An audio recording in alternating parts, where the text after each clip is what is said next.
Hello, everyone. Welcome to this week's topic, where I'll be discussing climate action, and this is Sustainable Development Goal number 13.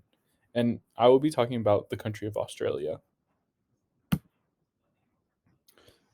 So, the Sustainable Development Goal number 13 is defined by the United Nations as take urgent action to combat climate change and its impacts. So, in 2022, Australian government updated its NDC with a new target of a 43% reduction of greenhouse gas emissions by 2030, which would be below 2005 levels.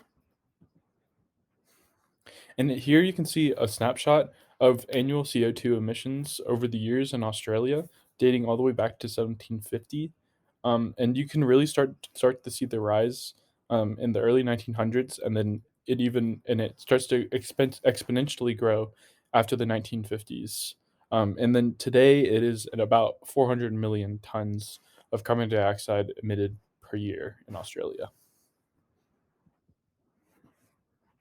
Australia is suffering an energy crisis right now that is related to high global energy prices, an aging coal power plant fleet, and a lack of investment in renewable energy by the previous government. Despite Australia's huge solar and wind potential, the crisis has caused energy supply issues, price spikes, and even blackouts across eastern states. So with that being said, I took a snapshot here of renewable energy generation in Australia, and this is over the years dating back to 1965. And so one of the largest ones they have is hydropower, which is around 12. It's around 12 megawatts, and wind is about 20. Solar being the most, it's about 30 megawatts. And then here is another snapshot of the graph I made. And so the topic I have is climate action in Australia. And then the four main problems that I wanted to address were the energy crisis, emissions, access to information, and energy consumption and carbon footprint.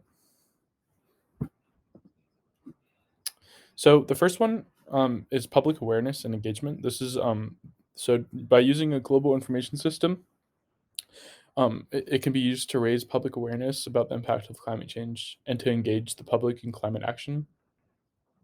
For example, by providing access to real time data on energy consumption, individuals can better understand their own impact and make changes to reduce their carbon footprint.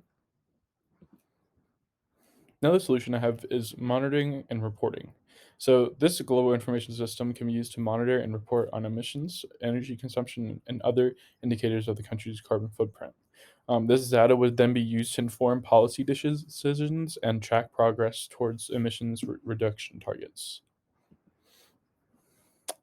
The next solution I have is renewable energy management. So, this uses global information systems that can help manage the integration of renewable energy into the electric grid, allowing for real time monitoring of renewable energy production and consumption, and the efficient distribution of energy from renewable sources. And then lastly is carbon trading. So, this global information system can be used to support the development of a carbon trading system, which allows companies and individuals to buy and sell credits for emissions reductions. This also creates a market-based incentive to reduce emissions, and can also provide a source of funding for renewable energy and other climate solutions. And that's it for this video. Thank you for watching.